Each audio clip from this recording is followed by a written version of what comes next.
سلام زخبركم تخاتلتي نجات بيوتي چانل أبرحوغن قربان كوينكم مدباتي تكتاتلو زلكم بملوكم صبوكتلو تسفاي قبر نلومي نبحبري استبالا شوي چوغرنا نستسبابرن زلململنا كمون نزينوح چوغري كان وحالنا زخيل ببنانان انقاقو حنز سرح ماسكي حيزي متعي زلخو سقا موداتا فيديو كتكتاتلو اخاي عد مكان انقاقحو نچغرنا من واحد زحجز بروتين زحازيو كم اون نستقرارص چغرنا كف كسلنان كتركسلنان يخل بتوسخون فورفور كتفالنا يخليو كم ودما طقمي بنانا نچغرنا ناي تفطرو كيراتينيو عرጫጭን ጫፍ ዝቆራረጥ ጨጉርና ከለስልሰልና ይኽእል ቁመት ዘይወስኽ ጨጉሪ ማለት ንኽነውሕ ዝዱንጊ ጨጉሩን ኣብ ሓጺር ግዜ ንኽነውሕ ዓቢ ተኽእሎ ኣለዎ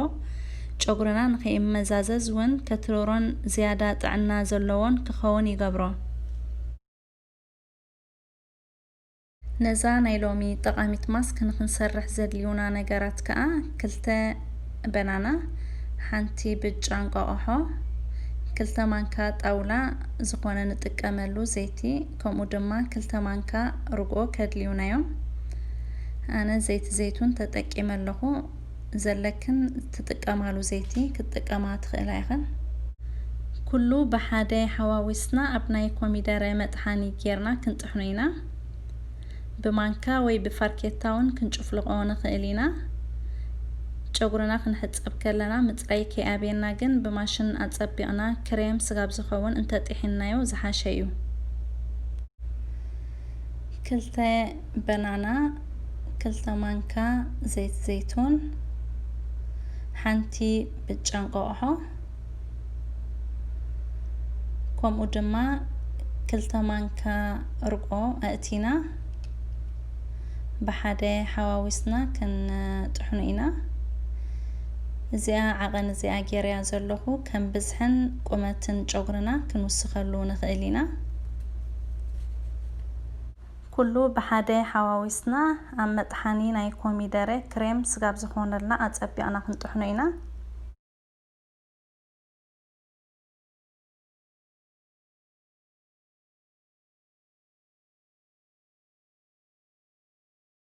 ስጠሓናዮ ከምዚ ዓይነት ክሬም ዓይነት ክመፀልና እዩ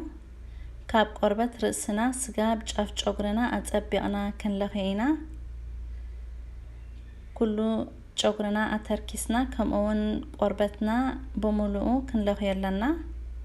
ብጎማ ጌርና ሸፊና ከዓ ካብ ፍርቂ ሰዓት ስጋብ 2 ሰዓት ኣብ ጨጉርና ከነፅንሖ ንኽእል ማለት እዩ ብድሕሪኡ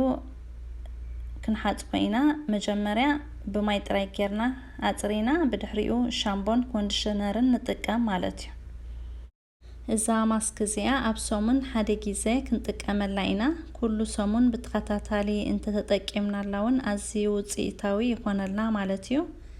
ኩሉ ግዜ ብናይ ተፈጥራዊ ማስክታት ጌርና ጽባቐ ጨጉርናን ቆርበትናን ምክንኻን እቲ ዝበለጸ ኣማራጺ እዩ ስለዝኾነ ድማ ከይተሃከና ማለት ኣብታ ግዜ ንረኽበላ ብተኸታታሊ ኣብ ክሽነና ብዝርከብ ትሕዝቶታት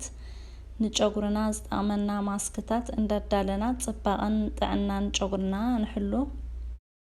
ነተን ኣብ ኮመንት ጨጉርና ምስተሓፀብና እንታይ ዓይነት ዘይቲ ንጥቀም ኣርኢና ዝበልክና ድማ ክልተ ዓይነት ዘይቲ ከርእየክን መጀመርያ እዚኣ ናይ ኣልመንድ ኦይል ኮይና ንዝተቆራረፀ ጨጉሪ ኣዝያ ጠቃሚት እያ ድሕሪ ብሻምፖን ኮንዲሽነርን ጌርና ጨጉርና ምሕፀብና ኣፀቢቑ ከይነቐፀ ከሎ ቁሩብ ኣብ ኢድና ጌርና ካብ ቆርበትና ስጋብ ጨጉርና ክንለኽዮ ማለት እዩ ብጣዕሚ ንጨጉርና ንኸይቆራረፅ ትሕግዝ ዘይቲ እያ ብቐረባ ክትረኽባ እንተዘይክኢልክን ድማ ብኦንላይን ክትገዝኣ ትኽእላ ኢኸን እታ ካልአይቲ ድማ ንጨጉርና ቆዝ ትህቦ ከምኡውን ጥዑም ጨና ዘለዋ ቫዘሊን ትብል ሄር ቶኒክ እያ እዚኣ እውን ንጨጉርና ምስ ማዩ ከሎ ማለት ኣፀቢቕና ከይንቀፅና ቁሩብ ኣብ ኢድና ጌርና ኢና ንጨጉርና ንለኽዮ ክንምሽጦ ከለና ከይተሓሓዝ ድማ ትሕግዘና ማለት እዩ እዚኣ እውን ኣብ እንዳ ዓረብ ክትረኽባ ትኽእላ ኢኸን ብዙሕ ዓይነት ዘይትታት እዩ ዘሎ እዚአን ግን ኣነ ዝጥቀመለን ኩሉ ግዜ ዘርእየክን ዘለኹ ስኻትክን እውን